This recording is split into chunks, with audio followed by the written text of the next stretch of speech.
Now, I don't know about you, but right now I'm trying to avoid people, take less trips to the grocery store, and simply stock up so I don't have to leave the house unnecessarily to reduce exposure. Which is all good if you have somewhere to put all that food.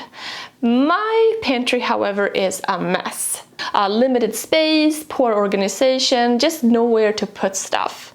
So this video is going to be how we solve that by doing a pantry makeover. Practical solutions to store more food, just in case you're thinking of staying in as well, and maybe you're looking for some inspiration on how to make your pantry more efficient.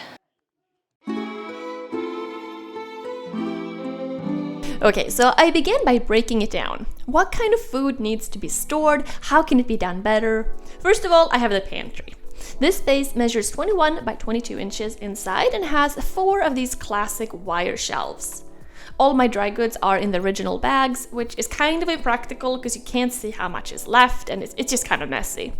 So this space needs some custom shelving and it simply needs to hold more things. Secondly, I have the freezer, a great space to store frozen vegetables and meat and fish.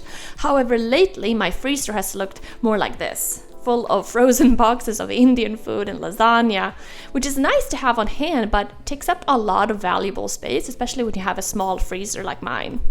So I need to rethink what to buy and organize it better. Thirdly, cans and jars. When stocking up, it's nice to keep a lot of cans on hand, and since my pantry is small, I was keeping them in a different location, in this shallow shelving unit, which I really like, but it doesn't hold that many cans, so I need a bigger unit. Ideally something that's shallow and that cover the entire wall. So first of all, the pantry. We decided to use plywood and simply make cleats that could be screwed onto the sides, so you could adjust the height depending on what should be stored.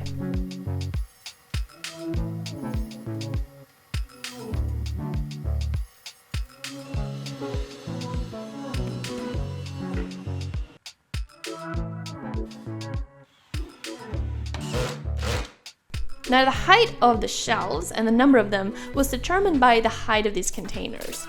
So I didn't want to keep all the dry goods in the original packaging because frankly it's a mess and not very efficient. So after looking around for what's the best deal, and honestly these things can get really expensive, especially when you order like 40 of them. But we settled on these plastic square containers with lids. And yeah, I'll put links to everything in the description below. In the past, I was all into glass jars.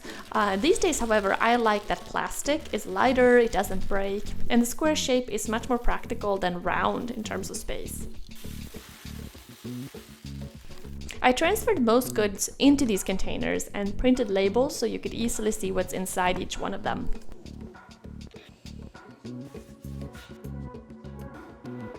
Now to determine the height between the shelves, I just kind of looked at the height of the containers, added a little extra space, and went from there.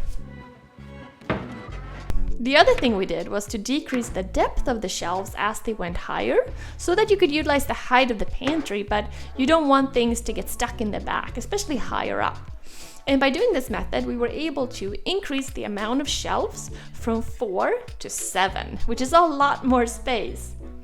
Also added a Lazy Susan on one shelf for the most frequently used goods, so you don't have to go looking for them in the back.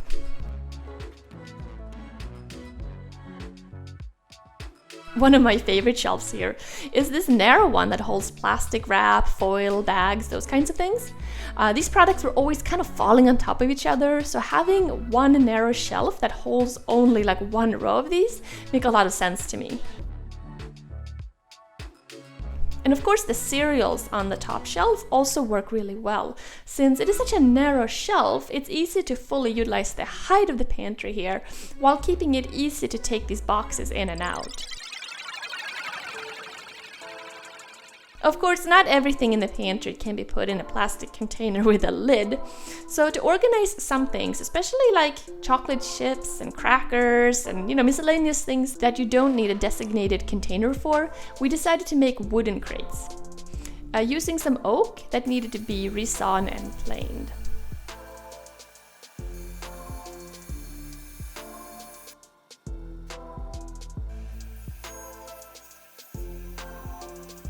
Basically, the design of these crates is a solid front and back piece, and then slats on the bottom and the other two sides.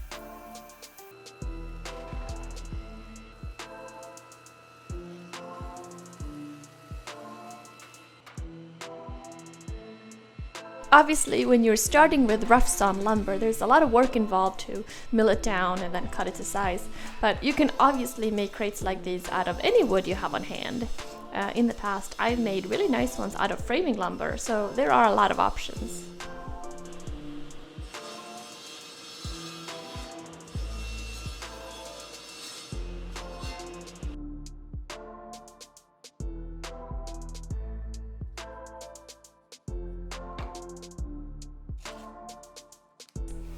Here, cutting out a section so it's easy to grab hold of the box.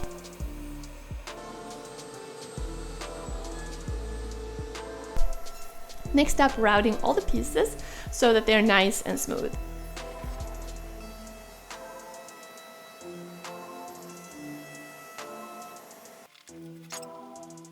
To assemble using glue and a pin nailer.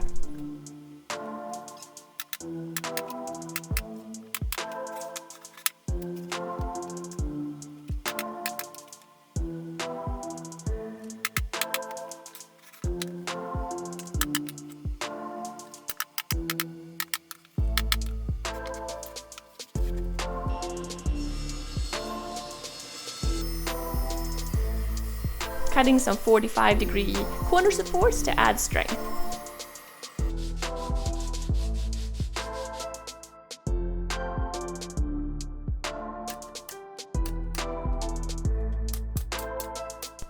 Also, nice with the label, I think, and chalk paint makes a lot of sense so you can change it up when needed. These, I think, turned out really, really great, and I could imagine having like a ton of these around. They're so practical pretty much anywhere in the house.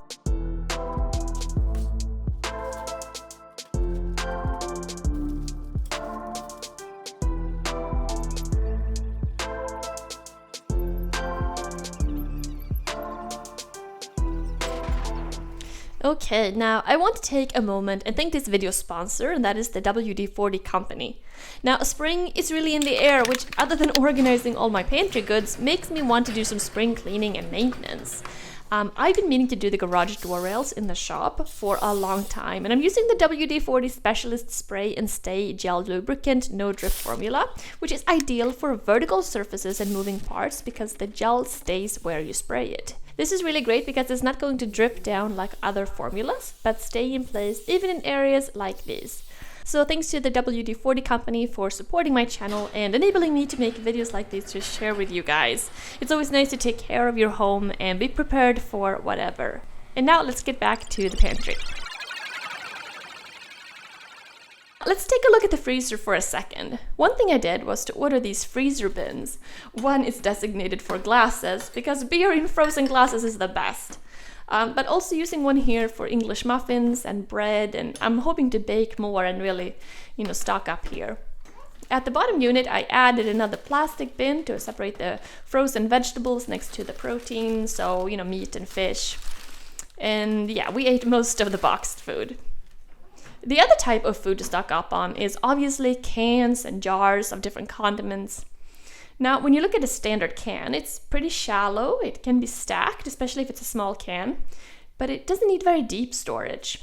So I wanted to take advantage of that and build a unit that could go on the wall that we have just outside of the kitchen that could hold a ton of cans and jars of things.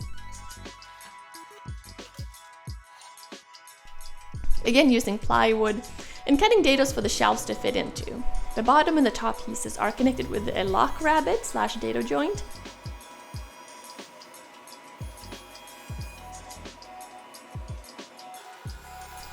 The size for this whole unit is almost 5 by 3 feet, and it features 6 shelves which are sized perfectly to hold a can.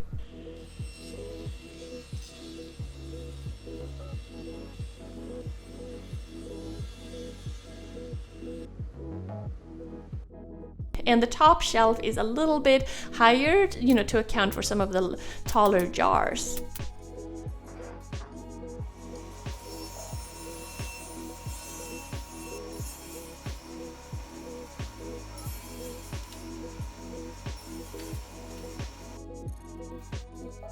adding some dividers for strength and a 1/4 inch back piece, which really stiffens it up.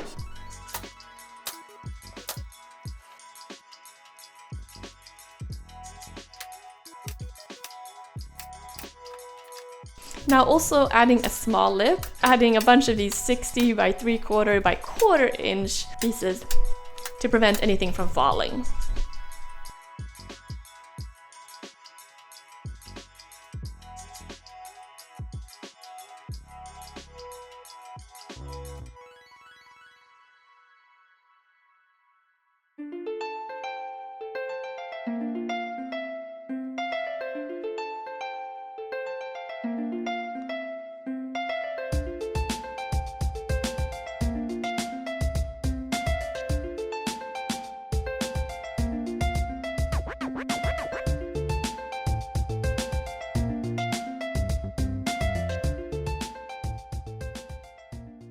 Okay, so yeah, we were definitely able to make the pantry much more efficient and hold a lot more food. We've been ordering quite a lot of stuff from Amazon in terms of bulk goods. I also took a really big trip to the grocery store a couple days ago to just fill up. And I mean, I've been planning out all our meals, and I would say we would probably be good in terms of eating at home and not getting anything more. We would eat really well for like 2 to 3 weeks maybe, and we could probably, have enough to eat for 4 or 5 weeks. However, towards the end, it would be a lot of rice and lentils and pasta, but still pretty good.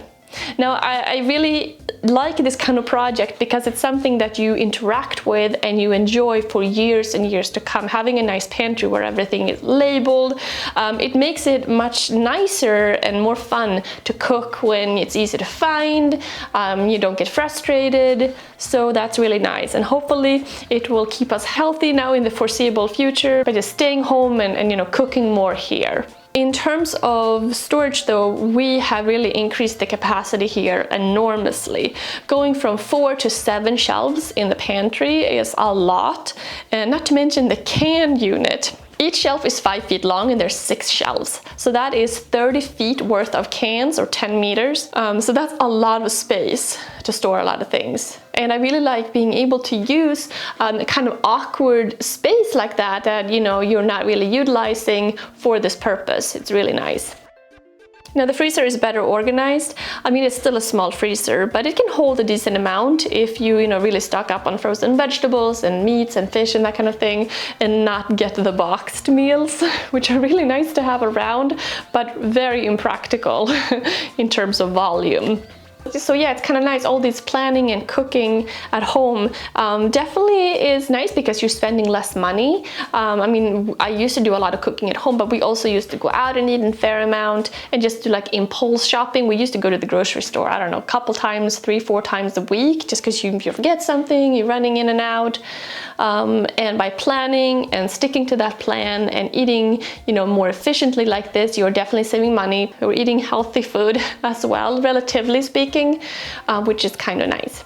Now I'm curious, do any of you have any tips in terms of stocking up and organizing and getting into this mentality? Please leave them in the comments below. Also, if you have any questions, if anything was unclear in the video, let me know in the comments as well.